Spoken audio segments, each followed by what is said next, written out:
Bien, bonjour. Aujourd'hui, le subjonctif présent. Subjonctif, un mode que nous avons vu en classe et ceci va vous permettre de revoir pour le devoir de vendredi. Alors, le subjonctif présent, on va voir la formation, les terminaisons et enfin la formation irrégulière pour 8 verbes. Allons-y. Être, faire, vouloir, avoir, pouvoir, valoir, aller et savoir. Bien, comment se forme le subjonctif? Alors, il faut savoir que le subjonctif se forme toujours à partir de que. Le subjonctif présent des verbes du premier et deuxième groupe se forme à partir de la première personne du pluriel de l'indicatif présent. Exemple, nous parlons, cela donnera que je parle. Nous finissons, au subjonctif, cela va donner que je finisse. Bien, alors les terminaisons. Tout d'abord, on va observer on va essayer de voir les différences qu'il y a avec le présent de l'indicatif. Pensons par exemple au verbe jouer. Cela va donner je joue, tu joues, il joue, nous jouons, vous jouez, il joue. Donc là, en fait, on observe les terminaisons pour le présent. Quelles sont les différences par rapport au subjonctif présent? Alors, je remarque que je joue, c'est pareil que je joue, que tu joues, qu'il joue. Attention, que nous jouions, IONS, que vous jouiez, IEZ, et qu'il joue. Donc, ce que l'on peut remarquer, c'est que les terminaisons sont exactement les mêmes, sauf pour nous et vous. On continue. Alors, je vais retenir que les terminaisons c'est E, ES, E, IONS, IEZ et ENT. Bien, il y a 8 verbes qui échappent à cette règle, 8 verbes qui auront une formation irrégulière. Alors tout d'abord, nous allons avoir. Nous l'avons déjà vu, que j'ai, que tu es, qu'il est, que nous ayons, que vous ayez et qu'ils aient. Deuxième verbe irrégulier, le verbe être, bien sûr. Donc, que je sois, que tu sois, qu'il soit, que nous soyons, que vous soyez et qu'il soit. ENT. J'attire votre attention sur l'apostrophe ici. On n'écrit pas que il soit. Le E se supprime et on remplace par une apostrophe. Attention à ne pas oublier de l'enlever. Bien, on continue maintenant avec le verbe aller. Que j'aille, que tu ailles, qu'il aille à l'école, que nous allions, que vous alliez et qu'ils aillent.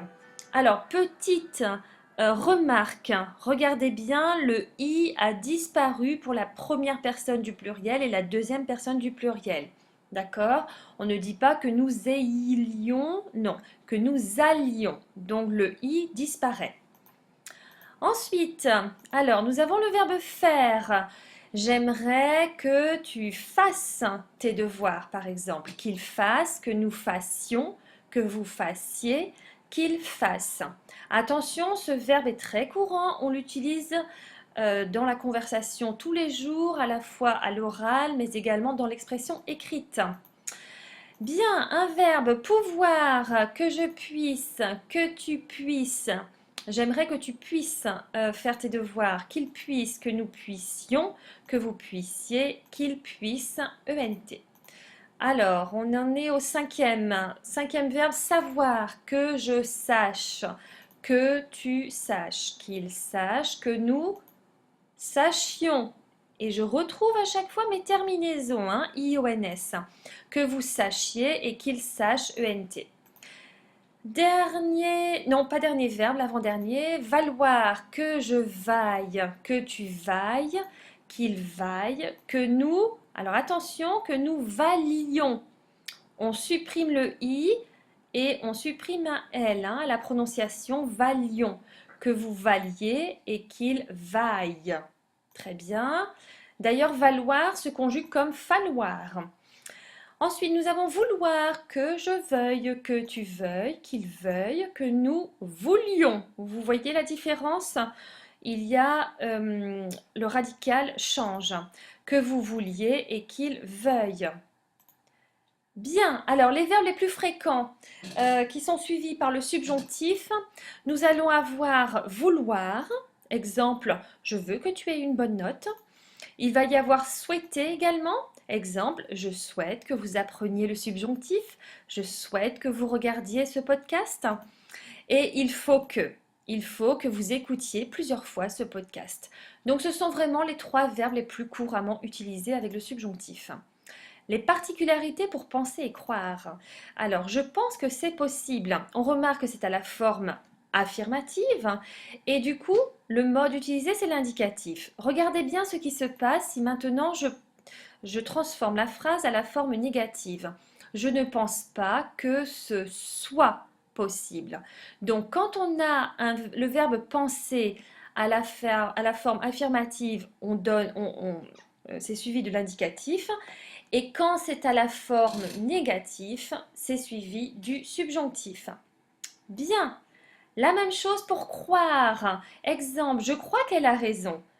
Donc forme affirmative, étant donné que je ne vois pas la négation, et du coup c'est à la forme, c'est le mode indicatif. Par contre, si je transforme à la forme négative, exemple, je ne crois pas qu'elle ait raison, ça devient du subjonctif. Bien.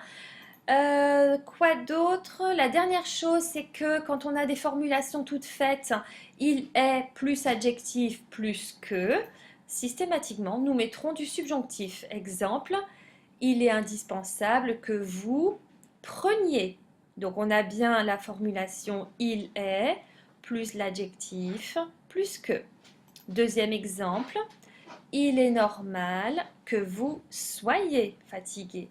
Donc on a la formulation ici, suivie du subjonctif. Troisième exemple, il est possible que nous soyons. Bien, c'est terminé, merci.